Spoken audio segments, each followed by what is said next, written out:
Alright guys, it may be Christmas Eve, but the Championship transfer rumour mill is not slowing down. We've got plenty to digest in today's video with all the latest rumours and plenty of managerial talk to go through as well. I hope that everyone that does celebrate Christmas goes on to have a fantastic day tomorrow. If you want to see my preview for all the games coming up on Boxing Day, make sure to check out yesterday's video. And apologies if my voice does sound a little bit dodgy for today's video. I do have a bit of a seasonal cold at the moment, but we're going to soldier through. Let's jump in. And there's really only one place to start out, and that is with the Carlos Corberan news. Not the Christmas present that West Brom fans were after, but Corberan is set to sign as Valencia's new head coach. Now, as of recording, it's not been officially confirmed, but it's as close to as being confirmed as you can get, really. Fabrizio Romano has given this one the go-ahead, as well as the national press. Looks as if Corberan is set to pen a deal with Valencia, valid until 2027. Now, West Brom will receive a bit of compensation because of this. Valencia will pay the Baggies a fee of around about €3 million, but I mean, what a blow for West Brom, especially at this point of the season. Just after he was linked with the Southampton job as well, and West Brom fans were probably feeling a little bit good about themselves because nothing came of those links in the end. He gets linked to Valencia the next day, and suddenly this one comes true. Now, from Corberan's perspective, I think turning down the Valencia job was always going to be very difficult for him. While the club are in a bit of a dire situation in La Liga right now, he's got ties to Valencia. He's previously played for their academy. He actually started his sort of coaching career at Valencia as well, first working with Valencia's C and B teams as a fitness coach, so he's got strong ties to the area. And while the club have been struggling in La Liga this season, the potential to take them forward is just too good to turn down. So for West Brom, I do think this is a massive hammer blow to their top six hopes this season. I think many of us rightly have regarded Corberan as one of the best managers in the Championship for quite some time. The only potential saving grace for West Brom and Corberan leaving at this stage is there are quite a few high-profile Championship managers who are on the market right now. You know, you look at the likes of Gary O'Neill, Russell Martin, Mark Robbins, Steve Cooper, Tony Mowbray, amongst others. There are a lot of high-end Championship coaches who are looking for a job right now, all of which I think would be attracted to the West Brom role. So, Baggies fans, I want to hear from you in the comments down below.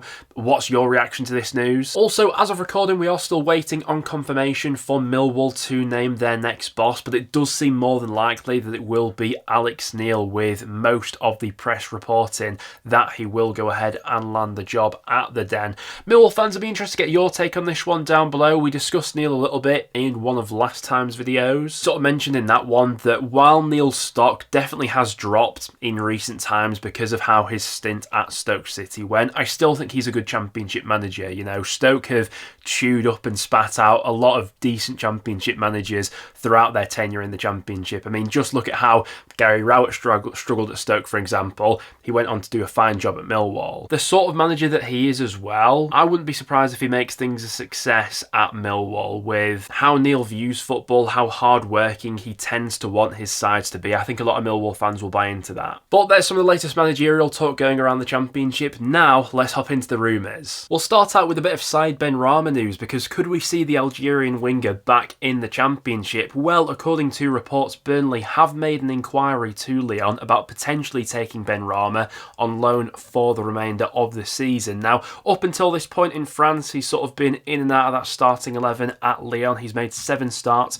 in the French top division so far this season, scoring once and providing 3 assists. He's 29 at the moment, by the way. Now, from a personal standpoint, I'd absolutely love to see Benrahma back in the Championship. One of the best wingers I think we've seen in the EFL over these past 10 years during his stint with Brentford. While his stock right now probably isn't as high as it was, let's say, 4 or so years ago, I still think there's a cracking player in there, particularly for the Championship. And with Burnley looking to add a little bit more spark and spice to their attack in the final third, someone like a magician like Benrahma could be a really exciting addition. And could there be a return on the cards to the Championship for Ollie McBurney, who's been linked with the likes of Burnley and Blackburn at this point in time? Now, the Scottish forward obviously left Sheffield United over the summer upon his contract at Bramall Lane expiring. There were quite a few Championship clubs who were interested in the 28-year-old at the time, but in the end he snubbed any potential interest from England,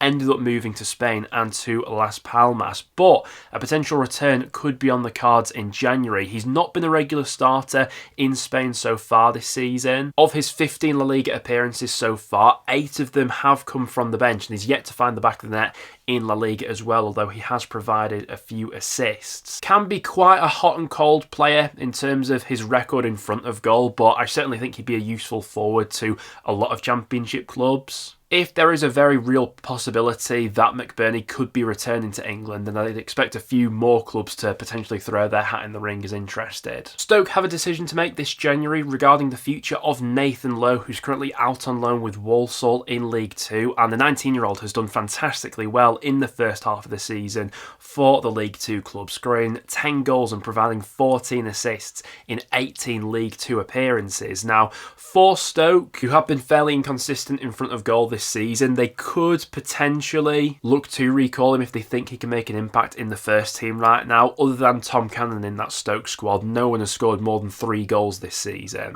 It's a bit of a double-edged sword, this one, really, because on one hand, I think Lowe will really benefit from spending a full season in League 2 where he's clearly playing with a lot of confidence right now at Walsall. Do you potentially hinder his development if you bring him back to sit on the bench, get a few minutes off the bench and things like that, coming into a side that's perhaps void of confidence right now? Or does he come back into that Stoke squad full of confidence and he's like a bit of a breath of fresh air in that final third? I'm not sure, but there's definitely a decision to be made there. Speaking of a loanee returning to their parent club, it looks as if Josh Bowler will be returning to Nottingham Forest and his loan spell with Preston North End will be cut short. There are a few snags to sort out with this one, but seems more than likely that Bowler won't be spending the second half of the season on loan with Preston, and I think if we're honest as North End fans, the overall loan spell for Bowler has been pretty disappointing. He's only started 4 Championship matches this season. He's come off the bench on 3 occasions. And don't get me wrong, there have been moments where I think he showed glimpses of talent. In his latest performance against Cardiff, it was probably his best performance of the season actually, but he wasn't in the squad whatsoever against QPR. We've not really been playing with out-and-out wingers much so far this season, so Bowler hasn't really fitted into the way Heckingbottom has wanted to play, and it seems more than likely that he'll probably spend the second half of the season elsewhere in the Championship on loan. Preston also have a decision to make when it comes to the future of Jeppe Ockels. There is some loan interest in the Danish winger, according to local reports. Now, this transfer so far has proven to be a bit of a disaster for Preston, really. He was our most expensive summer signing, signed for over £1 million, and up until this point, he's only played 121 minutes of Championship football. He's a left winger who doesn't really fit into the way we've been playing lately. I think he's shown a few glimpses of quality, don't get me wrong, in the limited moments that he's had to play this season in both the League and Cup, but one start so far this season for your most expensive summer signing, it's not a great reflection on the recruitment, is it? Obviously, there's been even more scrutiny on this signing because of the fact that Ockels was actually signed by the club when we literally didn't have a manager at the club. You know, Ryan Lowe had left by the time that Ockels had officially signed and Heckingbottom